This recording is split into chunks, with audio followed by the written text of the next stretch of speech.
ನಿವೃತ್ತ ಉಪನ್ಯಾಸಕರಾಗಿರ್ತಕ್ಕಂಥ ಭೀಮನಗೌಡ ಗುಳಬಾಳ ಸರ್ ಅವರೇ, ನಮ್ಮ ಶಾಲೆಯ ಯಾವಾಗಲೂ ಅಭಿವೃದ್ಧಿಗೆ ಸಹಕಾರವನ್ನು ನೀಡತಕ್ಕಂಥ SDMC ಅಧ್ಯಕ್ಷರಾಗಿರ್ತಕ್ಕಂಥ ನೀಲಮಕ್ಕ ಸಲವಡಿಗೆ ಅವರೇ,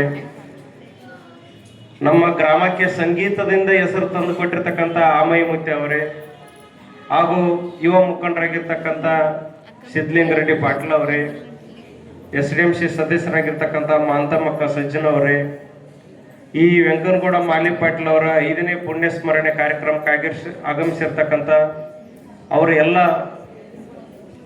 ಮಕ್ಕಳೇ, ಅಳಿಯಂದಿರರೇ, ಮಕ್ಕಳೇ, ಮೊಮ್ಮಕ್ಕಳೇ, ಮರಿಮೊಮ್ಮಕ್ಕಳೇ, ಈ ಊರಿನ ಆಗಮಿಸಿರ್ತಕ್ಕಂಥ ಎಲ್ಲ ಗಣ್ಯ ನಾಗರಿಕರೇ, ಮಾಲಿ ಪಾಟೀಲ್ ಕುಟುಂಬ ವರ್ಗದವರೇ, ಮುದ್ದು ವಿದ್ಯಾರ್ಥಿಗಳೇ, ಪ್ರಮುಖವಾಗಿ ನಾ ಬರೋದಕ್ಕಿಂತ ಮುಂಚೆನೇವಾಗಿ ವೆಂಕನಗೌಡ ಮಾಲಿ ಪಾಟೀಲ್ ಅವರ ಪುಣ್ಯತಿಥಿಯನ್ನು ಪ್ರಥಮ ವರ್ಷ ಇಲ್ಲಿ ಮಾಡಿದ್ರು. ಅದು ಪ್ರತಿ ವರ್ಷದಿಂದ ನಡ್ಕೊಂಡು ಬರ್ತಾ ಇದೆ.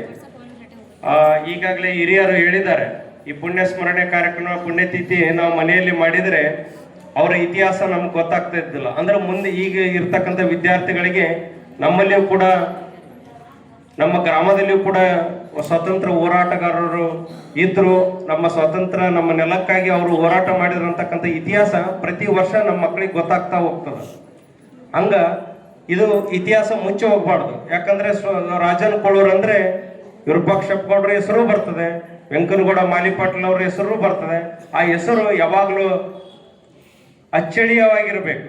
ಆ ಇತಿಹಾಸದಿಂದ ನಾವು ಪಾಠವನ್ನು ಕಲಿತು ಅವರು ಹೇಗೆ ಸ್ವಾತಂತ್ರ್ಯಕ್ಕಾಗಿ ತಮ್ಮ ಜೀವನವನ್ನು ಪಣಕ್ಕಿಟ್ಟು ಹೋರಾಟ ಮಾಡಿದರು, ಅವರ ಇತಿಹಾಸವನ್ನ ಕೇಳಿದಾಗ ನಮ್ಮ ಮಕ್ಕಳಲ್ಲಿ ಕೂಡ ಒಂದು ರೀತಿಯಾಗಿರ್ತಕ್ಕಂಥ ಒಳ್ಳೆಯ ಭಾವನೆ ಬರಬೇಕಾಗ್ತದೆ.